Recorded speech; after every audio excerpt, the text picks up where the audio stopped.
Bugun men sizga juda muhim masalani tushuntirib bermoqchiman. 1222 qonun loyihasi, unga qarshi petitsiya va 25 yoshgacha safarbarlik masalasi. Bu mavzu faqat harbiy xizmatga aloqasi bor odamlarniki emas. Bu har bir oila, har bir ota-ona, har bir ishlayotgan erkak, har bir tadbirkor, har bir talaba, har bir xonadon budjeti va kelajagiga aloqador masala. Shuning uchun videoni oxirigacha ko'ring. Men oddiy tilda tushuntiraman, avval qanday edi. Hozir nima o'zgarmoqda? Kimlar xavotir olish kerak? Kimlar hozircha vahima qilmasligi kerak? Qanday istisnolar bor, qanday hujjatlarni tayyorlash kerak va petitsiyani imzolashda nimalarga e'tibor berish zarur. Kanalga hoziroq obuna bo'ling, videoga like bosing. Chunki bunday ma'lumot qancha ko'p odamga yetsa, shuncha yaxshi. Avvalo men masalani hissiyot bilan emas, tartib bilan tushuntiraman. 1222 qonun loyihasi atrofida odamlarni xavotirga solayotgan asosiy nuqta shuki, safarbarlik yoki harbiy majburiyat bilan bog'liq yosh chegarasi 55 yoshgacha kengayishi mumkinligi haqida gap ketmoqda. Odamlar aynan shu joyda savol beryapti. Men 45 yoshdaman. Menga ham chaqiruv keladimi? Men 52 yoshdaman. Oilamni kim boqadi? Men sog'lig'im yaxshi emas, baribir o'lib ketishadimi? Men chet elda ishlayapman. Ro'yxatda turamanmi? Men yolg'iz boquvchiman. Menga nima bo'ladi? Oldin ko'pchilikning tushunchasida harbiy majburiyat deganda asosan yoshroq qatlam, ya'ni xizmat yoshidagi erkaklar, Zahradagi harbiylar yoki maxsus harbiy tayyorgarlikdan o'tganlar ko'z oldiga kelardi. Amalda ham ko'p oilalar 50 yoshdan oshgandan keyin endi bu mavzu bizga tegishli emas deb o'ylab yurardi. Ammo yosh chegarasi 55 gacha ko'tarilishi yoki shunday mexanizm kengayishi haqidagi gaplar odamlarning aynan shu xotirjamligini buzmoqda.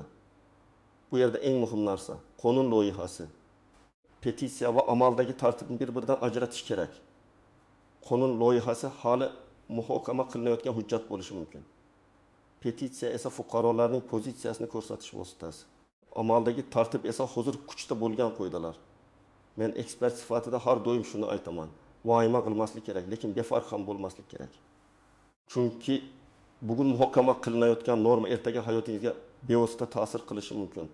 Odamlar odatda qonundagi bitta raqamni ko'radi va shu raqamdan qo'rqadi. Masalan, 55 yosh degan raqam. Lekin men sizga chuqurroq qarashni maslahat beraman. Masala faqat yoshda emas. Masala shunda, kimlar zaxira sifatida ko'riladi, kimlarning sog'lig'i qayta tekshiriladi, kimlarga kechiktirish beriladi, kimlar istisno qilinadi. Chaqiruv tartibi qanday bo'ladi? Ish joyi saqlanadimi? Oila ta'minoti nima bo'ladi? Bank kreditlari, aliment, ijaralar, kasal ota-ona, nogiron farzand masalasi qanday hal qilinadi? Agar qonun loyihasi faqat yosh chegarasini kengaytirsa, lekin ijtimoiy himoya mexanizmlari aniq yozilmasa, bu juda katta muammo tug'diradi. Chunki 25 yoshli yigit bilan 24 yoshli erkakning hayotiy vaziyati bir xil emas. 25 yoshli odam hali oila qurmagan bo'lishi mumkin. 24 yoshli odam esa ko'pincha oilaning asosiy boquvchisi, uy kreditini to'layotgan, farzandini o'qitayotgan, keksa ota-onasiga qarayotgan, sog'lig'ida surunkali muammolari bor inson bo'ladi. Men bu yerda bir narsani aniq aytaman. Safarbarlik masalasi faqat davlat xavfsizligi masalasi emas. Bu ijtimoiy barqarorlik masalasi hamdir. Agar odamlar qaysi holatda chaqirilishini, qaysi holatda ozod qilinishini, qaysi hujjat bilan o'z huquqini himoya qilishini bilmasa, jamiyatda vahima kuchayadi. Vahima esa noto'g'ri qarorlar, yolg'on xabarlar, firibgarlar va korrupsion sxemalar uchun imkon yaratadi. Endi aniqroq gaplashamiz. Kimlar bu mavzuni jiddiy kuzatish kerak? Birinchi navbatda 15 yoshdan 55 yoshgacha bo'lgan erkaklar. Ayniqsa ilgari harbiy xizmatda bo'lganlar, zaxira ro'yxatida turganlar, harbiy biletida aniq toifa ko'rsatilganlar, maxsus kasbga ega bo'lganlar, haydovchilar, mexaniklar, aloqa mutaxassislari, tibbiyot xodimlari, muhandislar, dron, radio, logistika yoki texnika bilan ishlaydiganlar. Masalan, 27 yoshli Akmalni olaylik. U 20 yil oldin muddatli xizmatni o'tagan, hozir yuk mashinasi haydovchisi. Oilasida 3 farzandi bor. Kattasi universitetda o'qiydi, kichigi maktabda. Agar yangi tartibda logistika yoki transport mutaxassislariga ehtiyoj bo'lsa, Akmal oddiy, men yoshim katta deb chetda qolmasligi mumkin.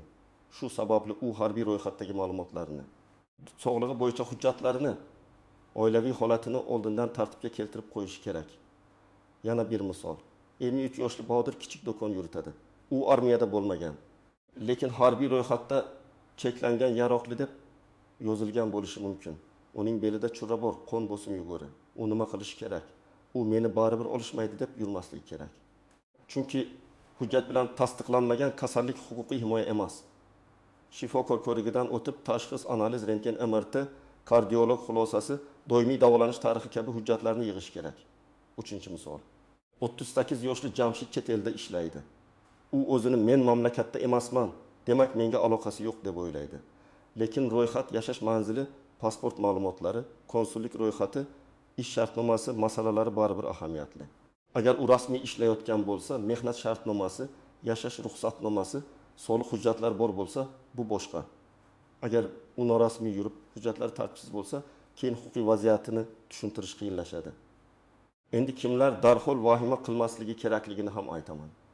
Agar sizda qonunda aniq belgilangan ozod qilish yoki kechiktirish asoslari bo'lsa, masalan, og'ir sog'liq holati, nogironlik, rasmiy tibbiy xulosa, muayyan oilaviy majburiyatlar, yolg'iz boquvchilik holati, qaramog'ingizda nogiron farzand yoki mehnatga layoqatsiz ota-ona bo'lsa, siz birinchi navbatda hujjatlarni tartibga solishingiz kerak.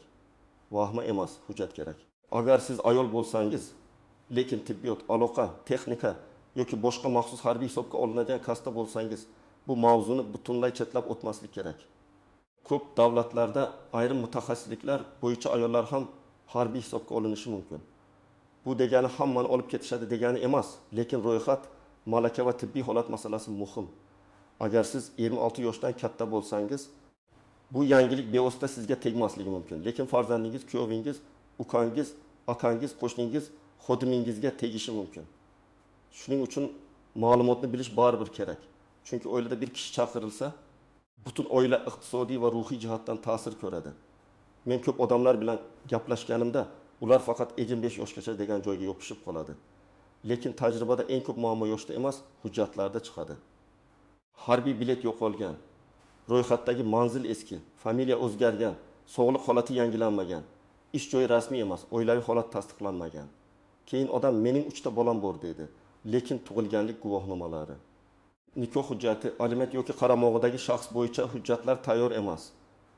Masalan, darim 2 yoshli Rustamning onasi insultdan keyin parvarishga muhtoj. Rustam oilada yagona o'g'il, lekin onasining nogironligi rasmiylashtirilmagan. Parvarish zarurligi bo'yicha tibbiy xulosa yo'q. Amalda u onasini boqadi, lekin hujjatda bu ko'rinmaydi. Bunday vaziyatda davlat organi ko'pincha og'zaki gapga emas, rasmiy hujjatga qaraydi. Shuning uchun men doim aytaman. Bugun hujjat yig'ish ertangi muammoni kamaytiradi. Yana bir misol. 20 yoshli Dilshod kreditga uy olgan. Oyiga 4 million so'm to'laydi. Xotini ishlamaydi, 2 farzandi bor. Agar u chaqirilsa, kredit kim tomonidan to'lanadi? Ish joyi saqlanadimi? Oylik to'lanadimi? Bank jarimalari muzlatiladimi?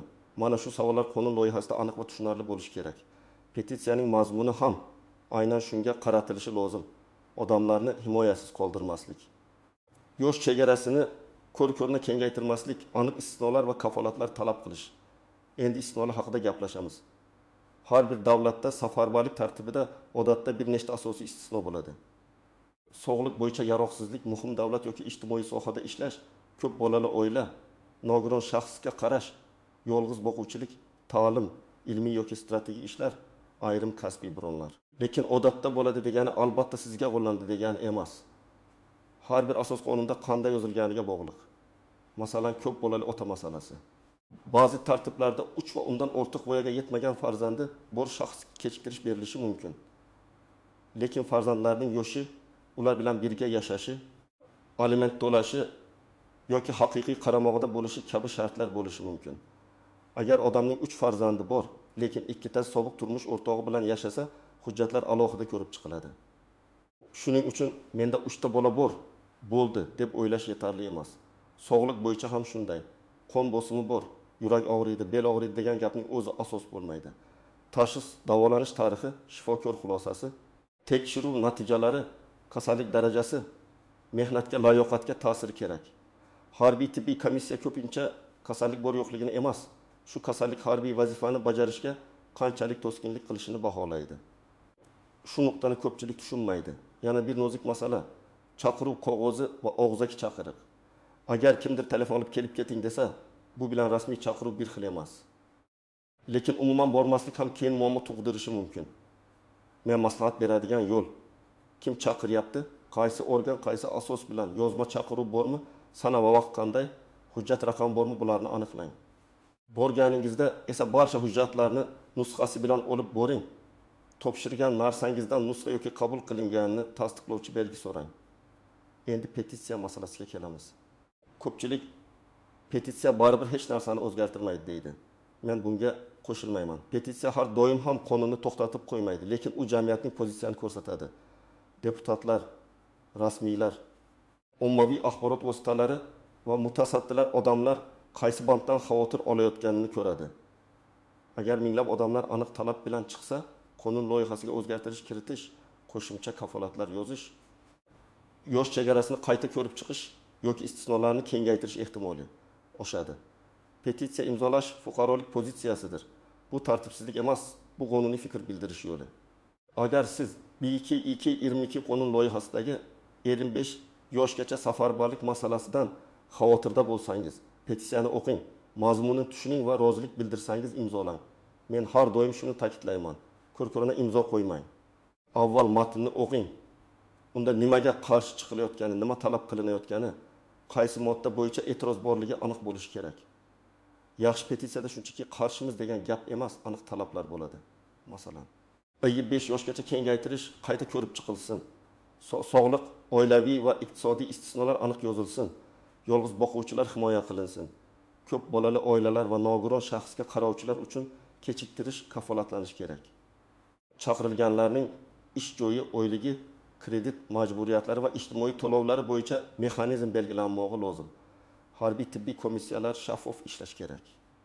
Endi siz hozir nima qilishingiz kerakligini bosqichma-bosqich aytaman. Birinchi qadam, qonun loyihasi matni yoki ishonchli manbadagi izohini o'qing. Faqat Telegramdagi sarlavha bilan xulosa chiqarmang. Sarlavhalar ko'pincha qo'rqitish uchun yoziladi. Hujjatda yosh, toifa, istisno, tartib va javobgarlik qanday yozilganini tekshiring. Ikkinchi qadam, agar petitsiya mavjud bo'lsa, rasmiy yoki ishonchli platformadagi havolani toping. Havolani tekshiring. Shaxsiy ma'lumotlaringizni kiritishdan oldin sayt manzili to'g'ri ekaniga e'tibor bering. Firibgarlar bunday mavzularda soxta sahifalar ochib, pasport ma'lumotlari, telefon raqamlari yoki SMS kodlarini yig'ishi mumkin. Hech kimga SMS kod bermang, bank karta ma'lumotlarini kiritmang. Petitsiya imzolash uchun karta paroli kerak bo'lmaydi. Uchinchi qadam, harbiy hujjatlaringizni tekshiring. Harbiy bilet bormi? Yo'qmi? Unda qanday toifa yozilgan? Manzilingiz to'g'rimi? Oilaviy holatingiz o'zgarganmi? Agar hujjat yo'qolgan bo'lsa, tiklash tartibini so'rang. Agar ma'lumot eski bo'lsa, yangilash yo'lini bilib oling. Bu ishni chaqiruv kelgandan keyin emas, oldindan qilish kerak. 4-qadam, sog'liq bo'yicha hujjatlarni tartibga keltiring.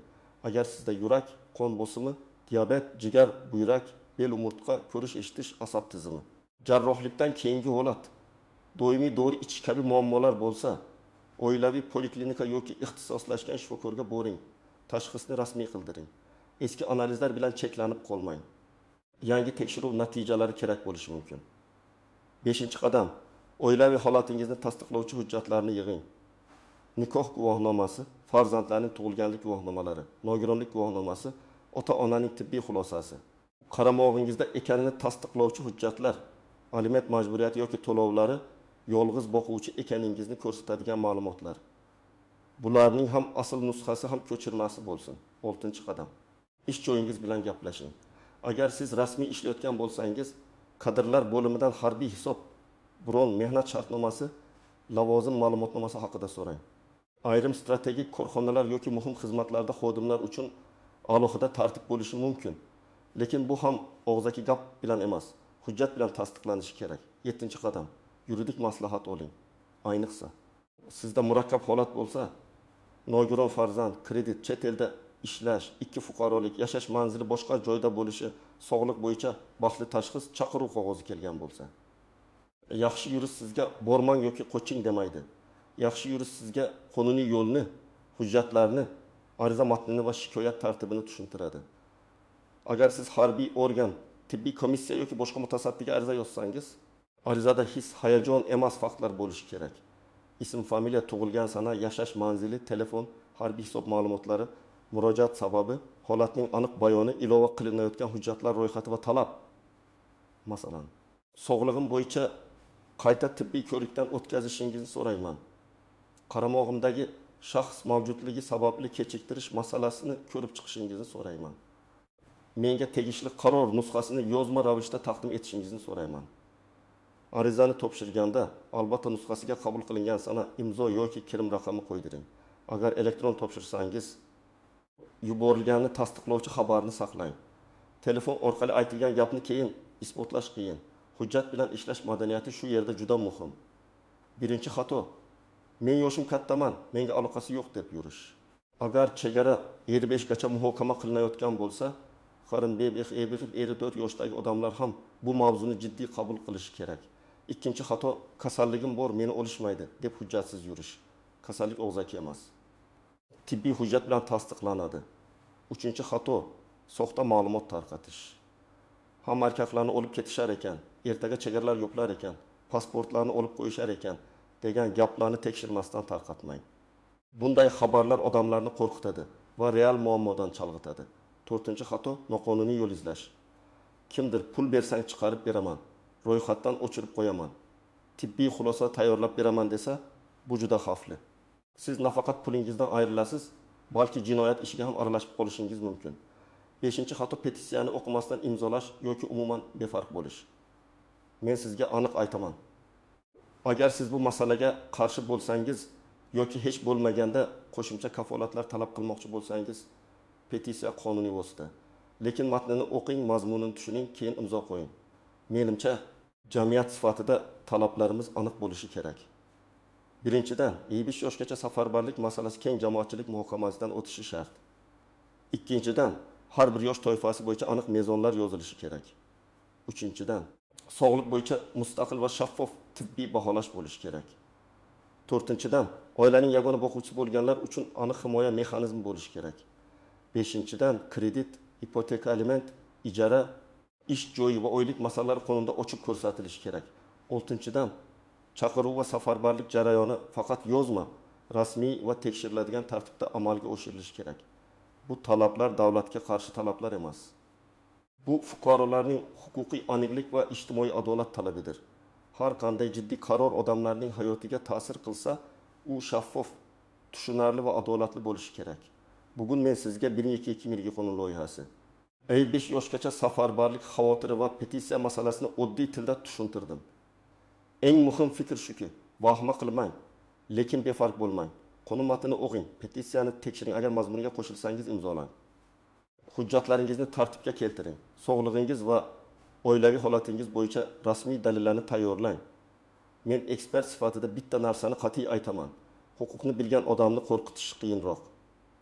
Hujjati tartibli odam o'zini himoya qila oladi. O'z fikrini qonuniy yo'l bilan bildirgan, jamiyat esa qarorlar qanday qabul qilinishiga ta'sir ko'rsata oladi. Siz bu masala haqida nima deb o'ylaysiz? 45 yoshgacha safarbarlik adolatlimi yoki qayta ko'rib chiqilishi kerakmi? Fikringizni izohlarda yozing. Videoga like bosing, yaqinlaringizga yuboring va kanalga obuna bo'ling. Chunki bunday muhim mavzularda jim turish emas, bilish, tushunish va qonuniy harakat qilish kerak.